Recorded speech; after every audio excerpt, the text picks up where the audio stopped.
Hi there, tech people. I'm your host, Sean Worker, and we are, delighted to have another Tech Show podcast, and with AdaptersTechX hitting it a bit longer conversation than our normal show. So, where we explore the current and near future business tech trends and fads in the service industry across travel, retail, hospitality, and powered by our friends at Hunter Gatherer. So it's a real pleasure to have Pete Gibson, founder of Datalytics. Is intervening CIO, CTO to help companies get out of trouble, but also monetize their businesses.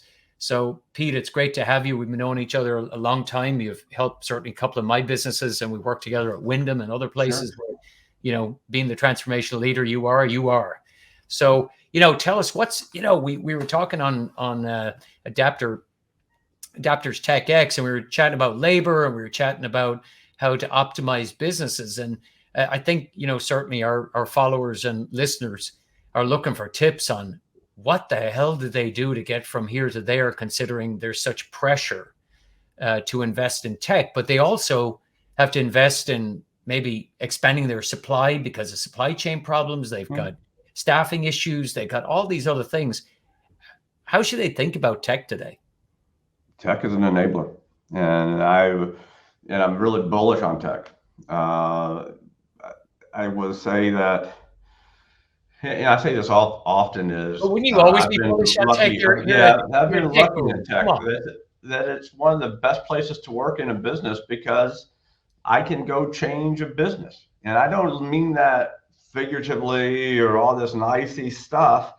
But I just got done doing a restaurant chain over here. I had like 5 or 6 extremely small team, and we wanted to put in delivery. And this was before the pandemic. What restaurant chain was this, Pete? Are you keeping this to yourself or what? Say again. What restaurant change is this? Is this you keeping this to yourself or what? It was Friendly. It was Friendly's restaurant. And so anyway, so we put it in, but we didn't do a bolt-on, put it in. We took a revenue management, yield management approach to delivery. And then we also took an e-commerce approach to it. Placement, SEO, channel management, all the stuff that you normally do in yield management. And that little beleaguered IT team ended up generating 20% of the revenue for the company. The CEO came in and put a new menu in there. The company had not been profitable in years. We worked on delivery, ended up being 20%. Company went profitable. Pandemic hit. We did not have to close. In fact, actually, we fought our way back in the pandemic. We were only down 10% year over year in October, and we were able to sell the brand. So I'm sorry to interrupt you there, because I mean you're hitting on so many interesting topics right there.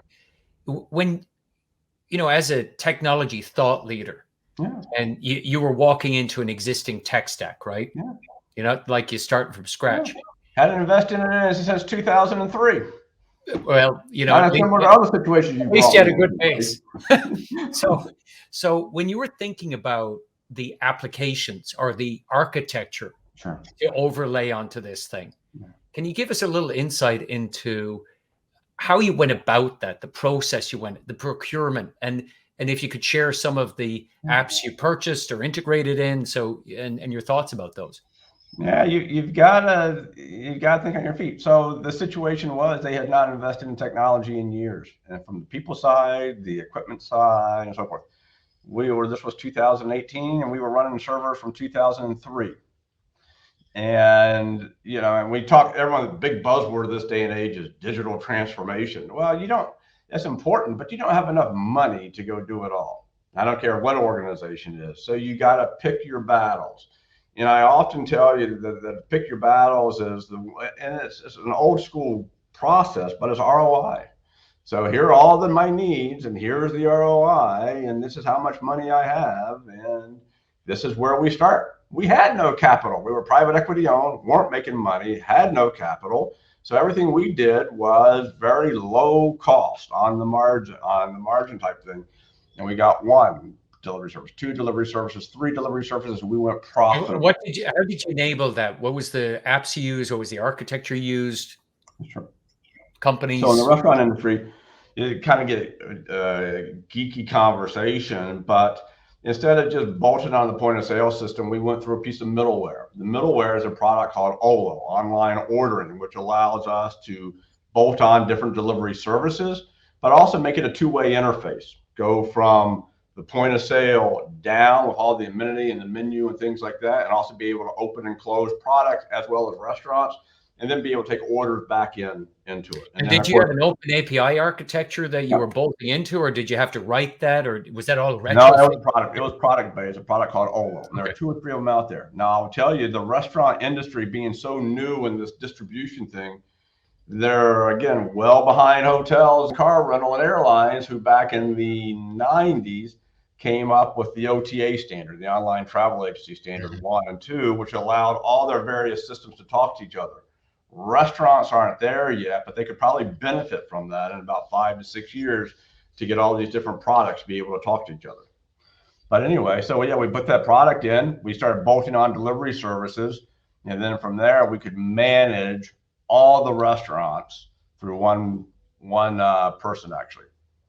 And, you know, from a KPI perspective, did you build the KPIs? Did that come with the infrastructure that you added in? No, we built on top of it. The KPIs are okay, or the reporting that these applications have are okay. Jargon, you know, so the key. Yeah, but it's not enough. It's a very distribution, and this thing is a very heavy analytical game, especially when you want to go from, and most product reporting is all historical reporting. That's what you did in the past. Really what you want to get to is predictive. This is what we did in the past, but this is what it means, i.e. this is what's selling, not selling, seasonality, demand, so forth. And so we took the rest, and what was big for the restaurant industry's price. Other hotels and car rentals, they yield. And so we got them out of, on the delivery, we got them out of pricing into yielding, which means you got to start looking at demand as to what you're going to do, so you can start understanding your pricing you want to put it at, and understanding price elasticity, so that you know what's going to break, not break, and so forth when you're trying to sell it. Now, they all will tell you real quickly, there's seasonality in food. Sure, there is. Frozen dairy sells great during the summer. And then you kind of scratch the techie guys, ask and say, well, instead of going up this, X percentage, why don't you go up X plus 1 if it sells really well and you got high demand, and that plus 1 drops to the bottom line. Right. And then that starts changing that. So then all of a sudden this old restaurant goes, what do you mean? We price.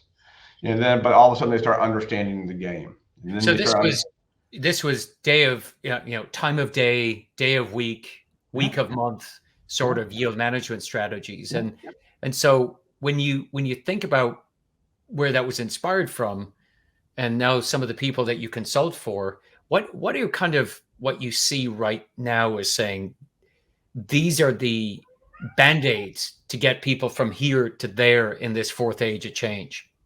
Yeah, there are some technologies that I think that are really hot right now. One of them you just heard me talk about is analytics, right? Yeah, everyone goes historical, but you got to get into the predictive analytics side of it.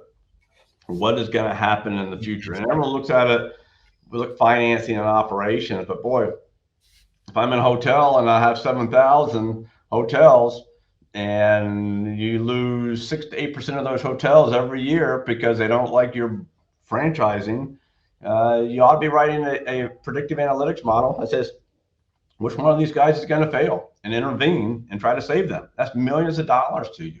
Whereas before is, well, we got to try to save them, large field staff, understand what's going on, or this guy is going to renew 6 months from now, are we ready for him, all that type of stuff. So when you think of insight, and when you think of insight, and it's a big topic out there, and the output, let's say it's Tableau or Miro or something like that, for the dashboards. Yeah. Are you seeing companies out there that are specialists in the interpretation of the data scrape to make it relevant? No. So as you look at your vendors for this type, and there are AI vendors, there are machine learning vendors, there are the predictive analytics. But in order to do it well, I mean, because these are really powerful tools, but in order to do it well, they got to have industry experience.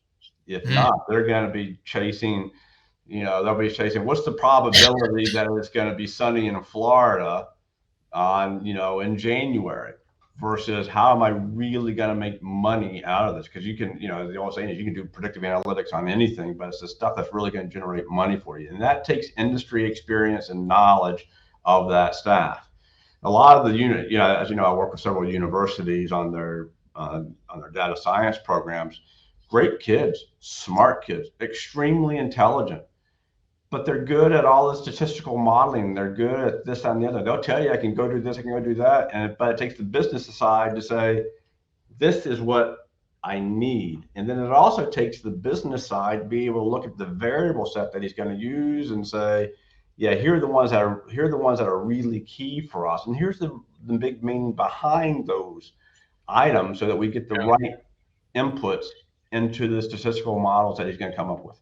So what are the companies out there that you think are kind of getting it, either in retail, travel, hospitality, or other companies that are going, these people have got good analytical skills that are predictive, that they're easy to understand, and that they translate the data to the operators in a way that you can figure out your 5 dashboards? I know that we at Datalytics, we work really hard with the customers, with you guys, to understand what your needs are. And then we bring in the possibilities. So we have taken companies from being able to, on the verge of losing major accounts like Google and so forth, into now they openly admit when they go in and do an account capture, they are leading with their analytics going into it to support the customer and make sure they are spending well and so forth.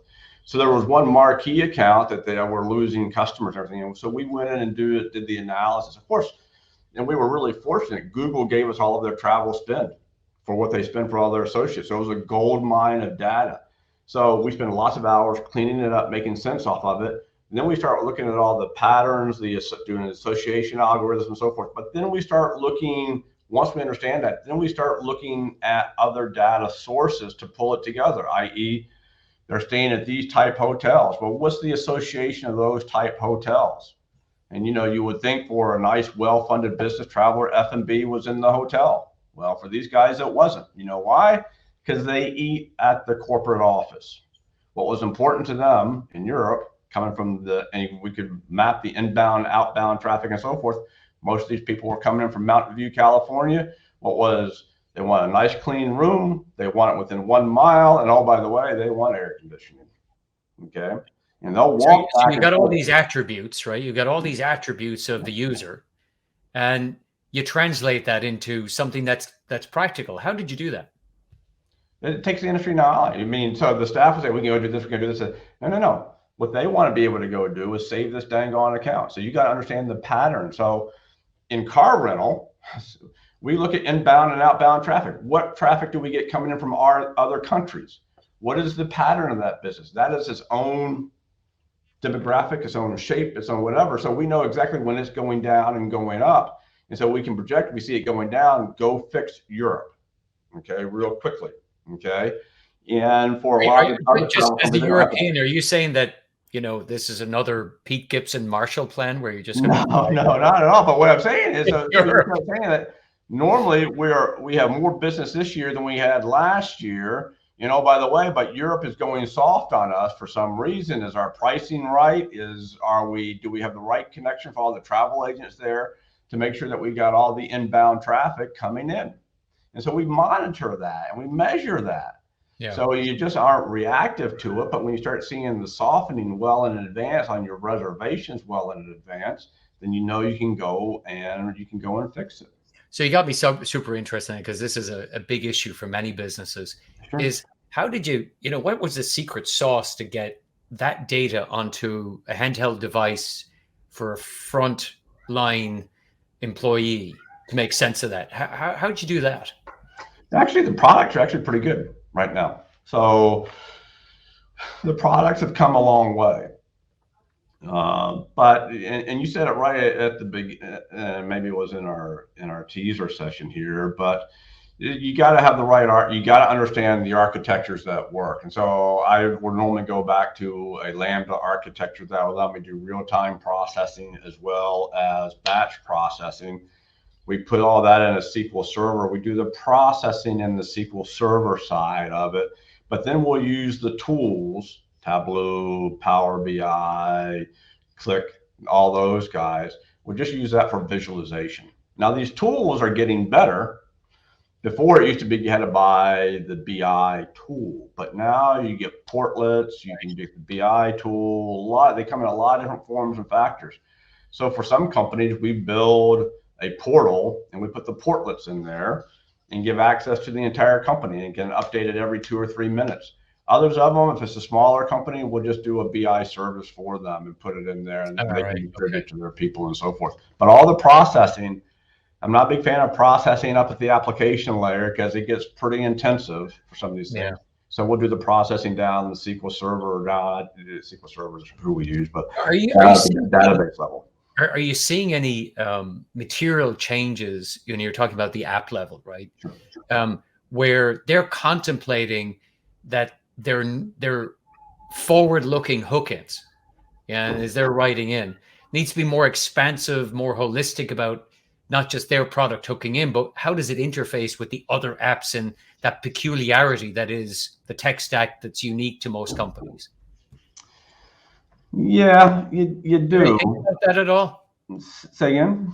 Do they think about that at all? Going, yeah, I know I've got a really good BI tool. Like, let's say if we took Tableau, right? Right. And they go, yeah, we're great at taking data and putting it up on a dashboard so people can understand it.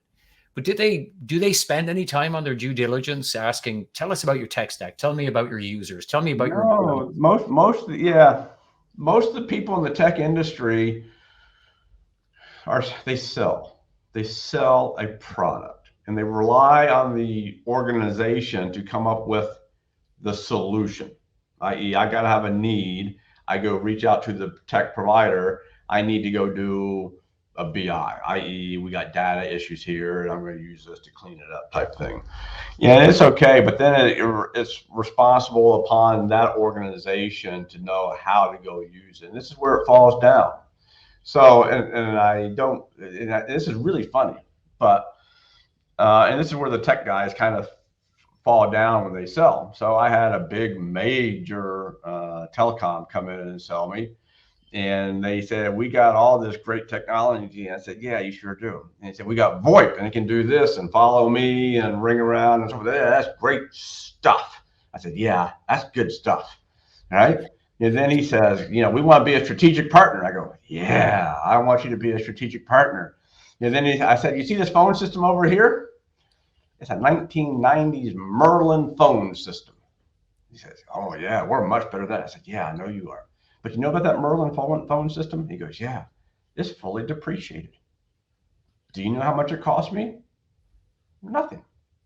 Do you know how much a couple of thousand a year for 200 people? Okay, it's not much. And then I said, you know how much long distance costs this day and age? Almost nothing. Do you know what local loops cost? Almost nothing. So now why the hell would I leave that and go up to a $30 a head per person per month type program and not make any money off of it? And if you can help me make money off of it, I'm all ears. And so the Verizon guy, or I shouldn't say Verizon, but whoever it was, the big telecom guy, he goes, one of those big telecom. Yeah, one of the big telecom. I should have said today, but anyway, he goes, good guy and nice guy and really professional. He goes out, I'll get back to you. I never see him again because he's selling a product and not a solution.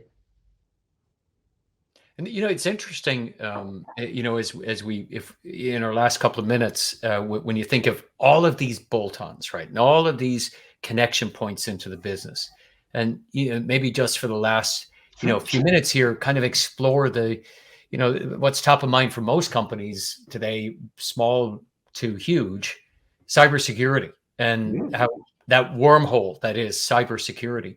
What would be some of your tips and takes on, if you were in a lift with the CEO of a major company and saying, look, and he goes, what do you think is cybersecurity? And what do you think I should be aware of? What would be the 3 to 5, catch all. You got to be aware of these 3 to 5 things that you believe are core to at least a foothold of having a robust cybersecurity program. So yeah, it's huge, and brand protection is huge for the technology guys. The one thing that you can't prepare for everything, and I'll tell you, it's an unfair battle. You've got your infrastructure team doing their bit, and so they've got servers, desktops, network, and the guy that's trying to get in is just trying to find one little vulnerability to get in, just one little weakness. And they do it in a lot of sneaky ways. So, well, we had a person get in, and they had a vendor mailbox that they could send their invoices into.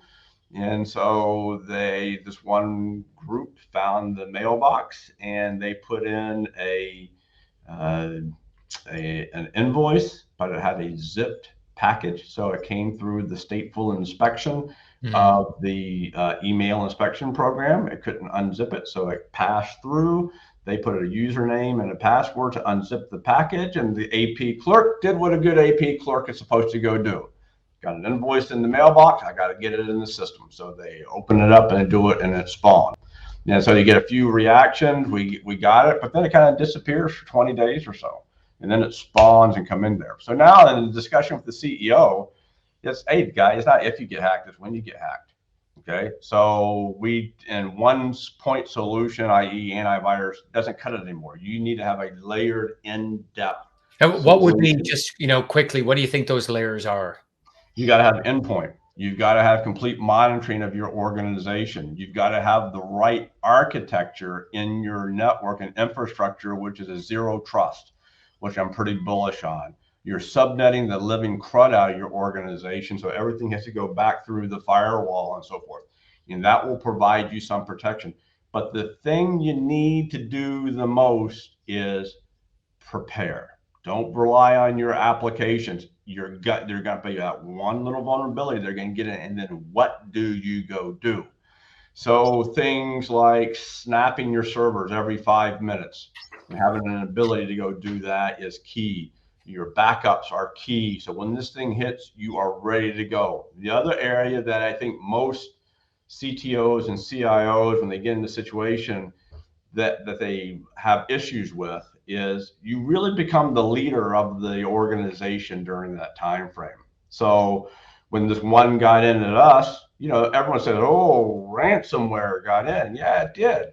But then the CEOs go, oh God, my life is over. Oh God, I got to pay a big bill, right?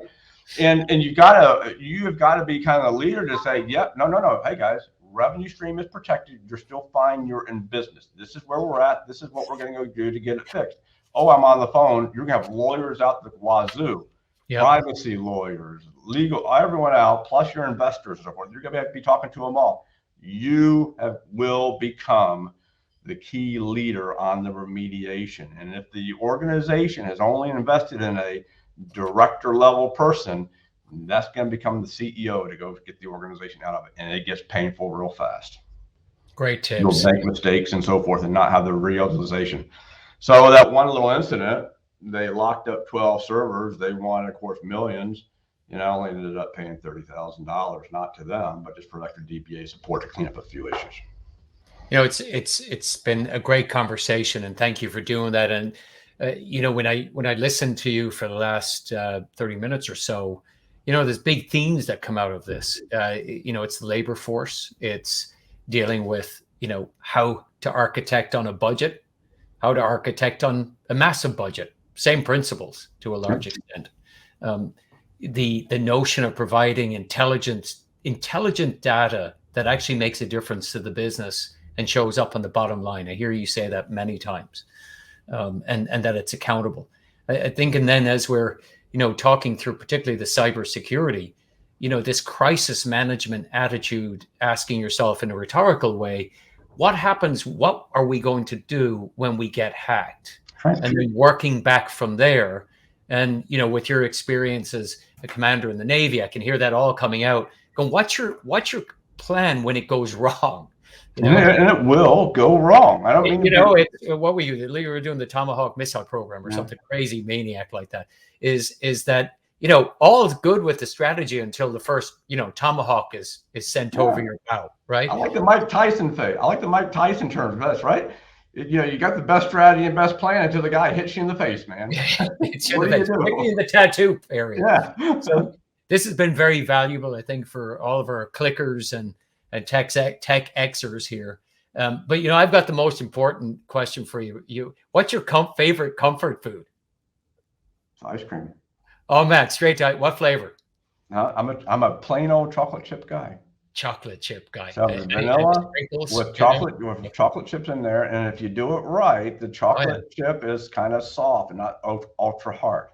Okay, so if you're going to be a big tech leader, you got to suck back the ice cream. That's what I'm hearing. Absolutely. But don't forget that tech used to run on Mountain Dew and pizza. So food is important to tech. We've moved up to gelato, have we? Absolutely. That's great. Well, Pete, thanks a million. This has been a huge education for us all, and I think these are baseline, real indicators of what to consider. And we could talk for hours on this, and then dig hours into each topic as you go through it. So. Check us all out at the adapters.net. This has been one of those half hours where you walk away probably learning more and having more questions than we have answers.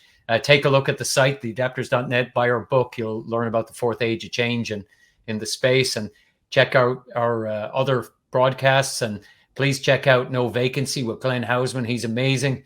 5 days a week. I think he's up to like 600 shows or something crazy like that. So again, thanks for everything, and we thank Hunter Gatherer for powering this all up. And have a great afternoon wherever you are, night or morning, and keep on clicking.